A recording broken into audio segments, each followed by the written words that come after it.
They say beauty is in the eye of the beholder. But what if the beholder isn't a person? It's a hierarchy. You've probably noticed it.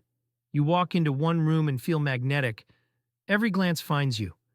Then in another crowd, suddenly invisible. Nothing changed except the audience.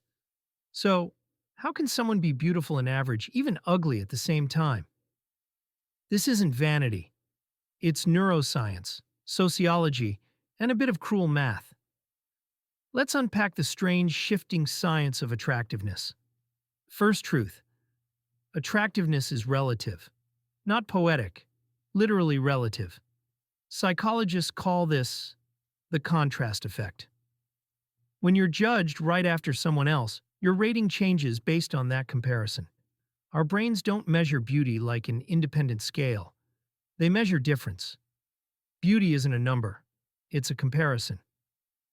But here's where it gets deeper.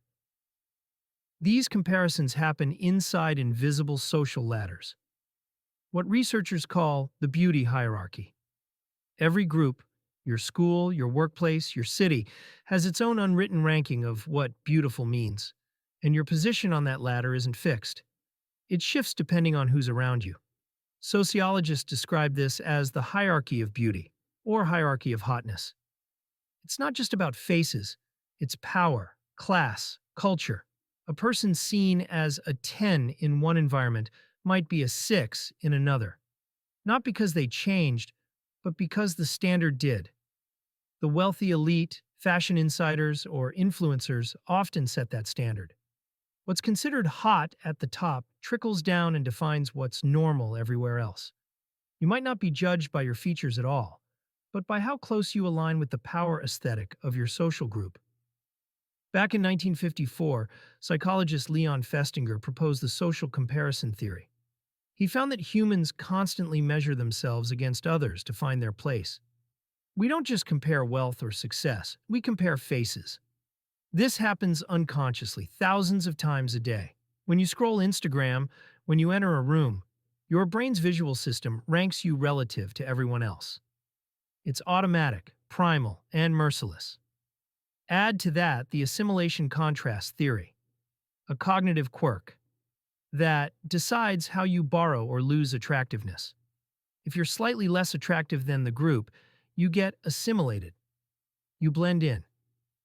But if you're much less attractive, your difference stands out, and contrast makes you look worse. This is why the same person can look stunning at one party and average at another. It's not your face. It's the social algorithm running inside everyone's brain. Evolutionary psychologists have their own name for this. The mate value hierarchy. In every group, humans subconsciously rank each other's desirability based on what's valued: looks, confidence, resources, humor, or even influence. If your strengths align with what that group values, your mate value rises. If not, it falls. In a creative circle, intelligence and style might boost you higher than classic beauty. In another crowd, wealth or status might outshine both. So your beauty, your value, morphs with the environment. It's not a personal flaw. It's biology meeting sociology in real time. Here's the irony. While beauty feels objective, like we just know who's attractive, every study shows it's contextual. Even lighting, facial expression, or camera angle can shift a person's attractiveness score by several points. We're not perceiving faces, we're perceiving patterns, symmetry, familiarity, confidence, and hierarchy signals. Beauty, then, is not a mirror. It's a mood, a negotiation between you and the room. So what do we do with this? First, realize that you don't become prettier or uglier. The context simply reframes you. And second, remember that beauty isn't a personal trait. It's a social reflection. When you feel unattractive, it might not be you at all. Just the hierarchy you're standing in. Change the lighting, change the crowd, change the story you tell about yourself. Because somewhere in some social ecosystem, you are the standard. And that's the quiet truth. Beauty doesn't exist in the face. It exists in the frame.